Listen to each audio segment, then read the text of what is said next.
Moi, j'avais pas un parcours vraiment prédestiné. Je savais pas du tout ce que je voulais faire.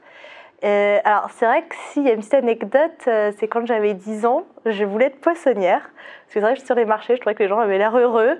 Après, j'ai appris qu'il fallait se lever très tôt, donc j'ai abandonné l'idée. Mais non, sinon, quand j'étais au lycée, je savais pas du tout ce que je voulais faire. Et comme j'étais bonne en maths et pas en français, j'ai fait première S, terminale S. Et quand j'étais en terminale, il a fallu choisir qu'est-ce que je fais après le bac.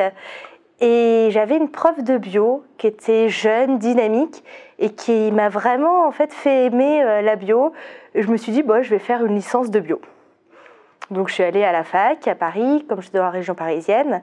J'ai fait une licence de biologie, c'était assez général. Et j'avais des cours d'écologie et j'avais trouvé ça assez sympa. Il y avait aussi un petit côté maths. Et comme j'aimais toujours bien un peu manipuler les chiffres et puis un petit côté programmation, je me suis dit, allez, je vais faire un master d'écologie.